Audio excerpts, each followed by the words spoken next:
Alors aujourd'hui dans cette vidéo, on va voir le traçage de l'épure précise d'un coude à épousement que l'on appelle aussi un coude concentrique. Avertissement, dans ces vidéos il peut y avoir des erreurs et des inexactitudes dans les sujets abordés. Gardez toujours ça en tête, tu peux apporter des compléments d'information dans l'espace commentaire sous la vidéo. Donc maintenant on va tracer l'épure précise du coude à épousement que l'on appelle aussi le coude concentrique. Alors, qu'est-ce que c'est? Ce sont deux tubes parallèles cintrés à partir du même point de centre. Le rayon de cintrage du coude à épousement est égal au rayon de cintrage du petit coude avec l'écartement entre les deux tubes qu'il faut rajouter. La longueur de cintrage du coude à épousement sera plus grande que la longueur de cintrage du petit coude. Rappel, la longueur de cintrage, donc LC, égale le rayon de cintrage multiplié par 1,57. Donc rappel numéro 2, donc la circonférence d'un cercle, donc C, ou le périmètre d'un cercle, donc la formule c'est pi fois d. Donc la circonférence est 360 degrés et un coude à 90, eh bien c'est un quart de circonférence. Donc la longueur de cintrage d'un coude à 90 degrés, c'est un quart de circonférence. Et donc lorsque l'on fait tout ça, eh bien on a cette formule là, la longueur de cintrage, c'est le rayon de cintrage multiplié par 1,57. Donc ça donne la longueur de cintrage. Donc c'est utile par exemple, donc on s'en sert souvent lorsque l'on trace sur son tuyau le début de cintrage. À partir du moment où on a le rayon de cintrage, eh bien on peut faire l'autre trait sur le tuyau qui va indiquer la fin de cintrage grâce à cette formule là. Donc étape 1, tracer le premier coude à 90 degrés, le petit coude. Donc ça je viens de le faire dans la vidéo précédente qui est la vidéo chauffagiste 08,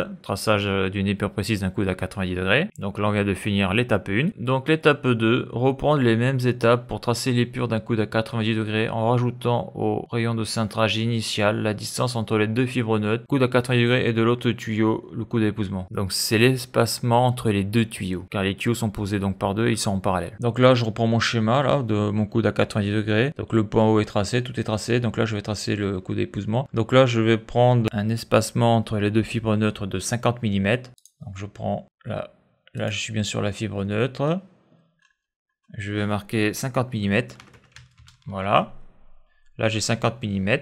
Donc là je vais tracer la fibre neutre de l'autre tuyau, en tout cas le début.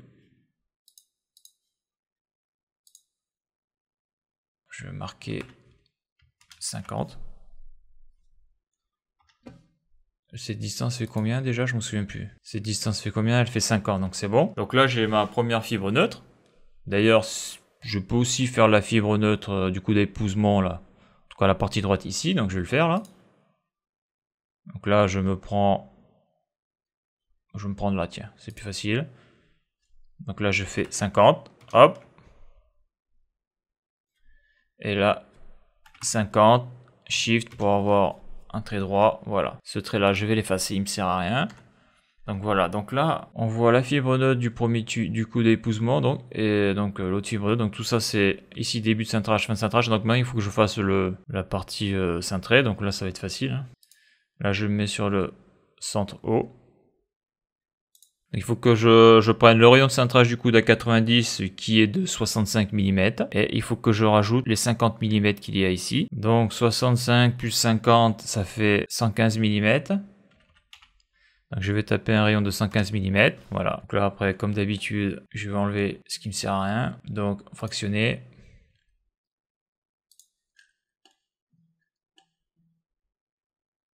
Voilà. Et donc après il ne me reste plus qu'à faire la fibre intérieure et la fibre extérieure que je vais faire. Donc je prends tuyau, le calque tuyau. Donc là je vais tracer le début du tuyau, donc 13.5 ici. Et là je vais mettre 50 mm. Alors pourquoi je fais ça? C'est parce qu'après ces points là vont me servir de repère, mais après je peux mettre directement le rayon, mais bon là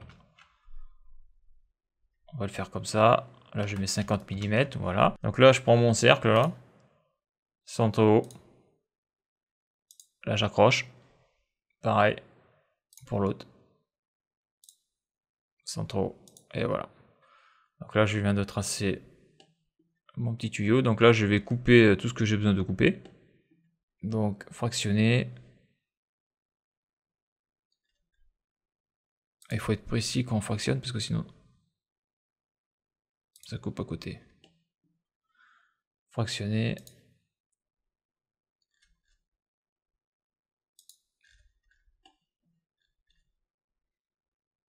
Voilà. Donc là après je vais tracer le tuyau, le petit bout de tuyau ici, après je vais faire les cotes. Je vais mettre les cotations pour voir ce que ça donne.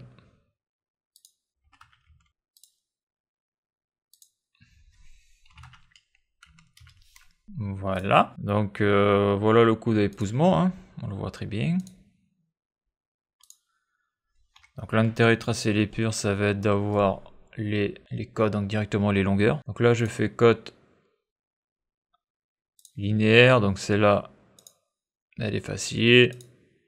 Donc ça c'est la partie droite, donc là ce qui nous intéresse c'est la longueur de cintrage. Donc cote, longueur d'arc. Voilà. Cote linéaire.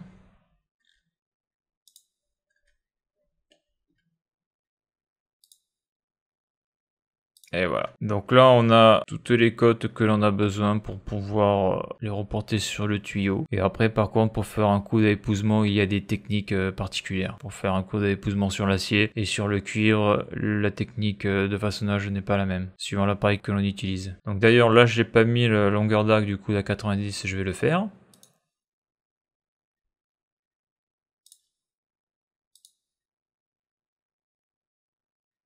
Je vais mettre le rayon de cintrage.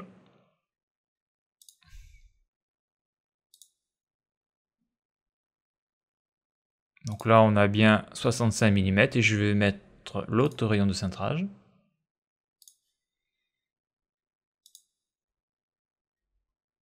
Il est bien 215 mm. Je vais mettre la cote ici, là, mon tuyau de 27. 27, 3/4 de pouce. Donc là, on vient de tracer l'épure précise. Donc ici, du coude à épousement ou coude concentrique. Et donc, bon, là, on l'avait vu dans la vidéo précédente, du coude à 90 degrés classique. Donc si tu veux télécharger le fichier PDF de l'épure du coude à 90 degrés avec le coude à épousement, tu as le lien dans le descriptif de la vidéo. Il est téléchargeable sur mon blog dans l'article qui est consacré à l'épure du coude à épousement. Alors voilà pour cette vidéo. Si tu as aimé la vidéo, n'hésite pas à la liker et à la partager. Tu peux t'abonner à la chaîne. Tu peux aller voir les articles de mon blog qui traitent de l'électricité, du chaud et du froid. Et pour ceux qui voudraient me soutenir financièrement dans la reproduction de mes vidéos par un don, j'ai un lien PayPal car je n'ai pas de compte Tipeee. Le lien est sur la page d'accueil de la chaîne YouTube. Merci et à bientôt pour une prochaine vidéo.